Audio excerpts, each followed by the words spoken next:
Hello and welcome to Dentrix. As you all know, this global pandemic and nationwide lockdown has brought about many changes in our routine dental practice, one of which is incorporating the trend of telephonic consultations with our patients.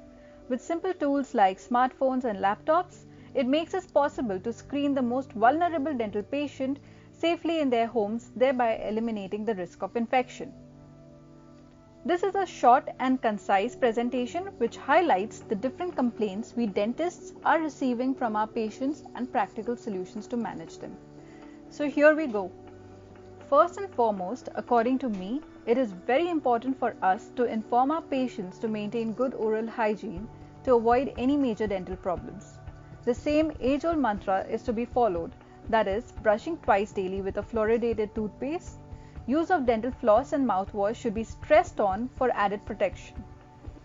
I would also recommend you to advise your patient against overconsumption of refined carbohydrates or sugary food, and if they do happen to consume, make sure it is followed by vigorous rinsing.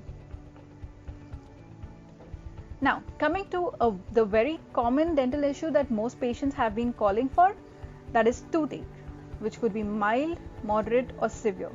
But how do we judge whether the patient falls into mild, moderate or severe category? The answer to that is simple. By taking a detailed history.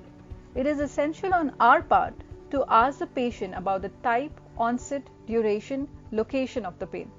If the pain is mild or moderate, it is not considered to be an emergency and most often can be managed with an over-the-counter drug.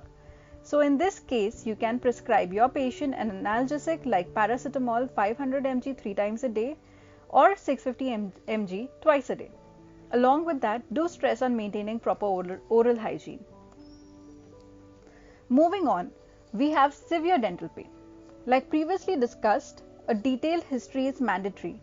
Do also ask if it is associated with a swelling. If possible, ask your patient to send a picture of the concerned area. Similar to mild toothache, in such cases also you can suggest the patient to take paracetamol for the pain. You may also want to prescribe an antibiotic if there is a swelling, a plain amoxicillin 500 mg 3 times a day or a combination of amoxicillin and clavulanic acid twice a day. This should temporarily take care of things. If not, you can prepare to call the patient to your clinic for an emergency treatment or perhaps refer the patient to a COVID dental facility. Next in the pain category, we have wisdom tooth pain. This is normally described as a dull aching pain.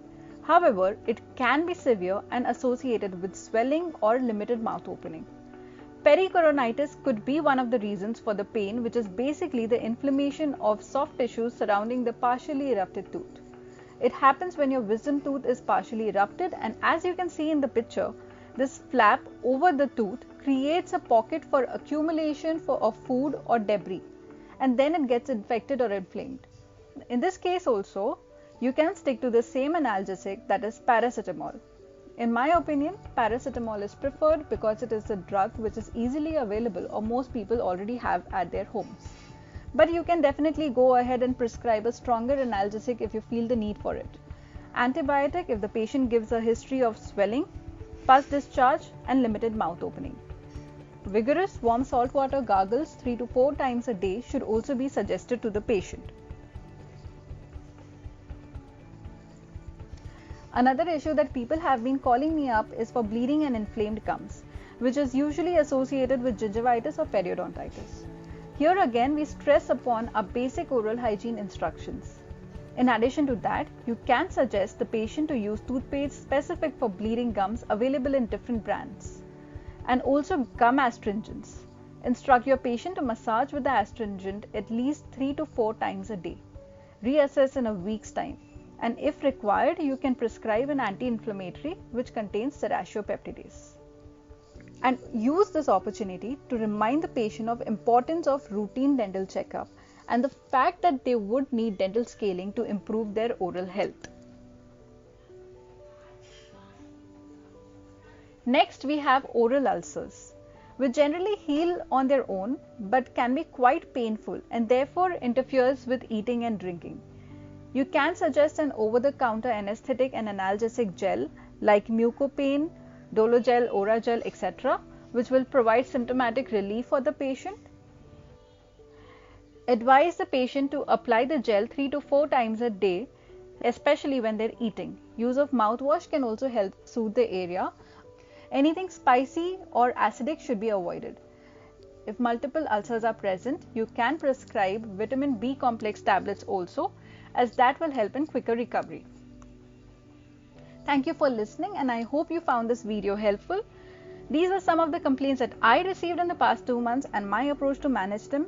Also watch the second part of the video, which consists of another set of common dental problems.